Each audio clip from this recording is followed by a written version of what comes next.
we will get started. We've got 30 minutes to talk about applying for a Canadian study permit through the student direct stream. As you see here, my name is Claire Kelly Orozco, and I'm the International Student Recruitment and Admissions Counselor at Mount Allison University. So getting into it, first of all, who is able to apply for a study permit through SDS? That would be Antigua and Barbuda, Brazil, China, Colombia, Costa Rica, India, Morocco, Pakistan, Peru, Philippines, Senegal, St. Vincent and the Grenadines, Trinidad and Tobago, and Vietnam. This is a long list, which is great to see. I'm glad that it's expanding. It's gone from 4 countries to 7 countries and now a whole lot more. And I hope it continues to grow. And if you are not from one of these countries and you're on this webinar, stick around. We will be having a webinar that starts in 30 minutes for every other country in the world to apply for a study permit. And of course, if you are from one of these countries, you don't need to apply for a study permit through SDS. You can also apply through the regular study permit stream. Just to compare the two, so the advantage of going through the student direct stream is clearly that it's a faster processing time. It only takes about 20 calendar days versus the regular study permit stream can take 2 to 3 months. Of course, when there are big disruptions like COVID, it can take a bit longer. But on average, it should be 2 to 3 months. It could be less than 2 months, but on average, 2 to 3 months. For language requirements, for the SDS stream, you must take an Ielts test. They must see proof of an Ielts test versus the regular study permit is any of the accepted tests that we have accepted to give you admission to Mount Allison. For financials, the SDS, the student direct stream, requires that you pay your first year tuition upfront. And you also must put $10,000 in a GIC, which is a guaranteed investment certificate, which is in the bank account here in Canada.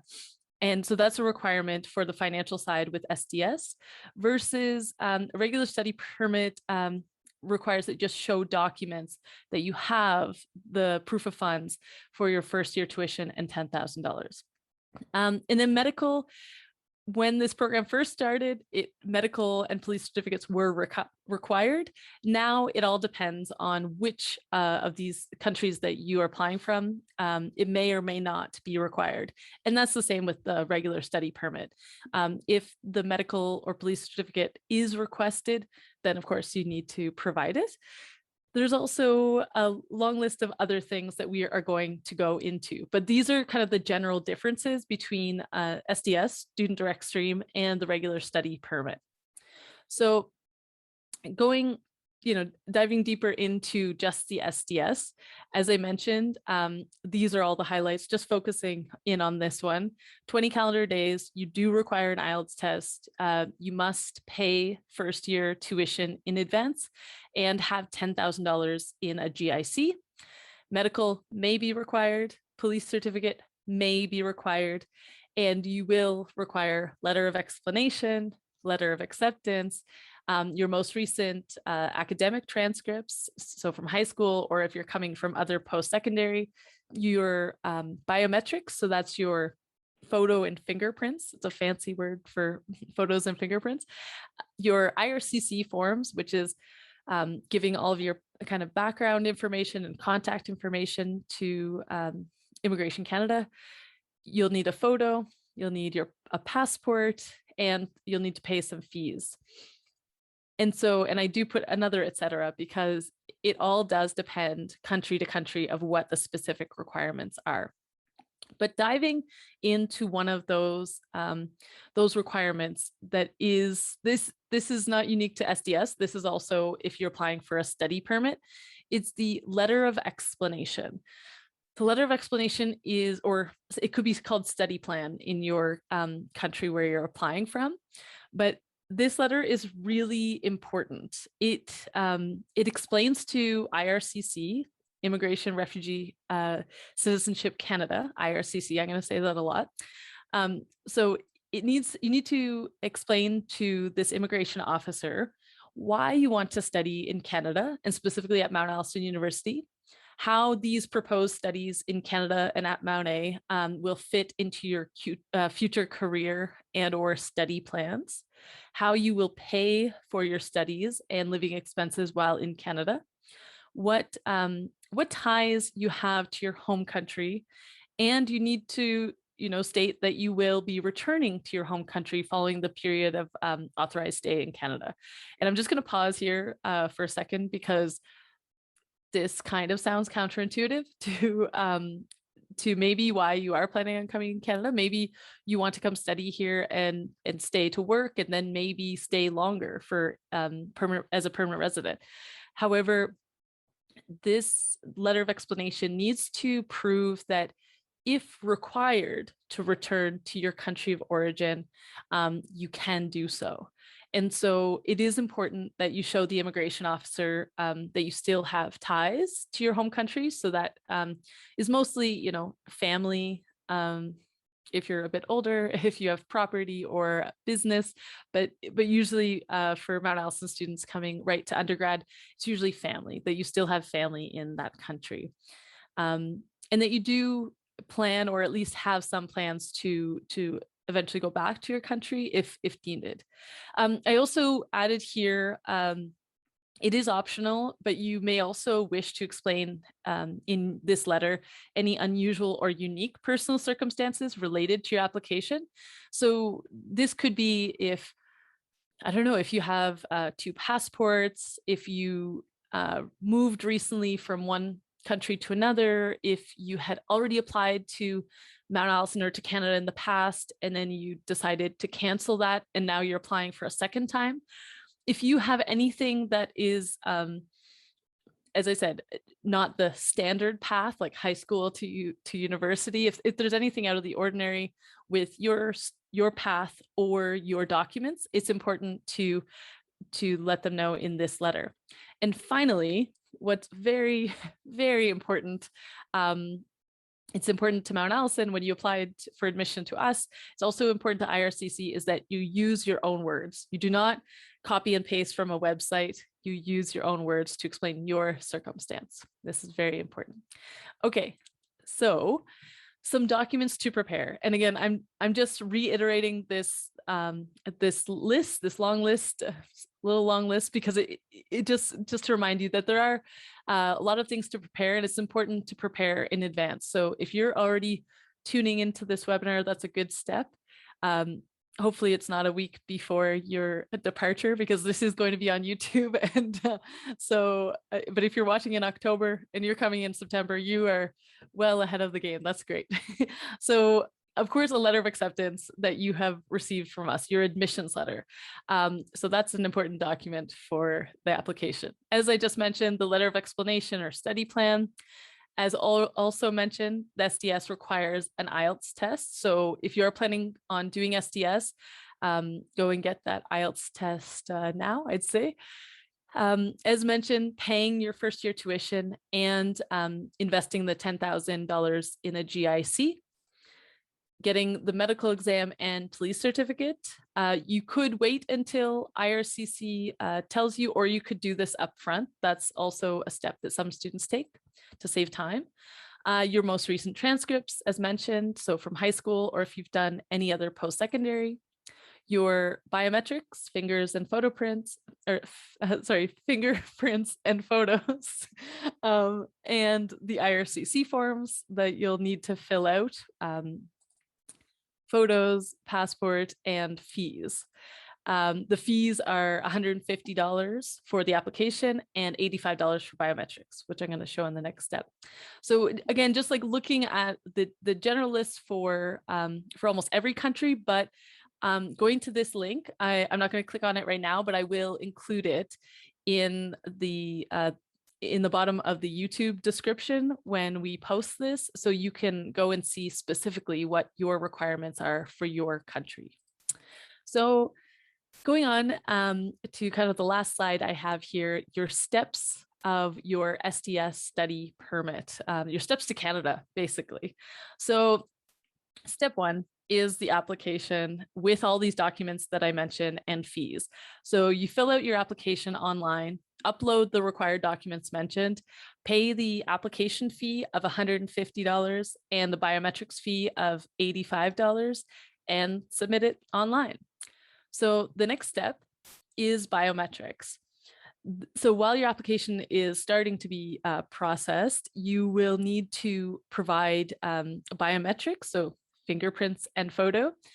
And so after you've already paid for your biometrics in advance, so you will receive a message from IRCC stating where you need to go and get your biometrics. And processing on your full application actually will not begin until your biometrics are received. So as soon as you get that notice to go get your biometrics, go and get them if you want to save time. So step 3, following your biometrics submission, you may also be asked for medical exams or police certificates. So as mentioned before, to avoid delays, you could consider providing these documents upfront when you submit your application. You could do it in advance, even before they've asked you, just to save time. So step number 4 is the processing. So once you've provided your biometrics and perhaps police certificate and medical exam, your study permit application will be processed. And it's usually within 20 days if you meet the eligibility. Of course, at this point, if your application doesn't meet the eligibility for SDS, it will be processed as a regular study permit, in which case it wouldn't be the 20 days, but if everything goes according to plan, it will be processed within 20 calendar days. And step 5, hopefully you get approved. If your application is approved, you will receive what's called a letter of introduction. This isn't your study permit. You need to show this letter to the officer at the airport when you arrive in Canada to obtain your study permit. So this is a letter you take all the way to Canada and you change it in for a study permit. And step 6, before you actually leave for Canada, you will also either get a TRV, which is a temporary resident visa, or an ETA, which is Electronic Travel Authority, to enter Canada. And one question that I'm going to just answer in advance, is this a separate application? No, they do it automatically without any separate application or fee. So yeah, and then you're off to Canada. So pretty simple, right? So these are the steps. These are all the documents for SDS. I'm now going to open it up for 10 minutes of questions before I go on to the regular study permit webinar. So, but just before I get to the questions in the chat, I did want to provide, this is the international recruitment team that you see up there. That's me in the top, my manager, Mark, and the director, Kotai. And so all of us could be the ones responding your emails if you email international@mta.ca.